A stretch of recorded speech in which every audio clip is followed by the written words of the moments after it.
had me in stitches. Laughing. Yeah, well, that's good work, that's Tony. The point, Matt. That's wow, the idea, we have an yeah. all-star here. All right, so Tony, this has been very exciting for you, I'm sure, to be a guest on this amazing, exciting show. Most exciting moment of my night. That's great. I'll take what I can get. All right, so Tony, tell us about the comedy scene in LA. What's been your biggest revelation, a big surprise for fans of comedy who don't necessarily know about the behind the scenes? But the biggest surprise from an outsider's point of view is how many comedians there are in LA. I mean, how many are there? Oh, there. Tell us. Secrets revealed. There's no punchline here. There's just a Oh. lot more comedians than you would think. A lot of people out there grinding, at open mics all it is over the depressing city. because a lot of people Yeah. think they're funny, Right. and they just aren't. There needs to be a wake-up call. I think anyone can be funny as long as they keep trying and they I keep disagree. working at it with the right. Of course you do. I disagree. I think some people are just born not funny. I think that's Well, very with the right possible. audience, I will say that Okay. anyone has the capability to be a successful comedian. But finding that audience is not easy, especially in LA. There's so many Okay, so fine. shows. And if this aspiring comedian is watching at home with writing notes furiously, what would you say to a person if they were trying to be funny? What would be Tony's tip for being funny? TT, BF. The Tony's the big tip. TTBF of the week is take note of what you say around your friends and your family that makes Oh. them laugh, because obviously most people are the most funny when they're not trying to be. Right. So were you trying just now or you weren't? I wasn't. No. Oh. That was just the Interesting. first thing that came in my head. The crowd went wild The anyway, crowd so loved it. I just kind of hit the No, I jackpot. can't. You on did that good. one. You wowed them. Oh well. All right, so this is very All of them. exciting.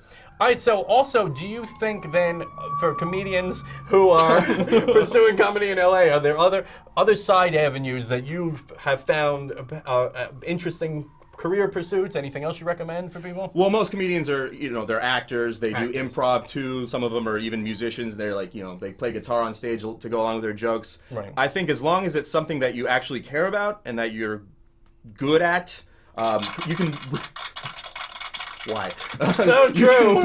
Weave comedy into it. Right. But, All right, so also, I hear you're a host of a show? Is Oh, yeah. I host, I co-host Oh. a show called Movie Mania. That's where we, exciting. Yeah, well, the most exciting part is we have archives, decades ago archives from Wow. movies from the 70s, 80s, 90s, and today. And we review them as they come out, and it's a big To-do. well-to-do. It's a big to-do. It is the best. I mean, it's the highlight of Your a life. lot of people's Right. lives. As well it should be. All right, very exciting. So give us a quick moment also here.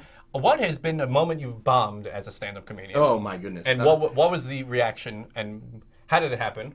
I think I was either 19 or 20 years old, and I had a show. I was doing about a 20-minute set, and I thought that I could come up with 20 minutes worth of material in about 3 days. Surprise, you couldn't. And really, though, surprise, I couldn't. I got about 5 minutes into it, realized that nothing I was doing was landing, and it was literally like standing in quicksand, where every joke that I made to try to get out, it just dug me back, deeper So how and did deeper. how did you end? I tap danced and then just left the building. I got in my car, And- and I actually have not been back to that city since. Wow. Well, that sounds I was, depressing. I was exiled.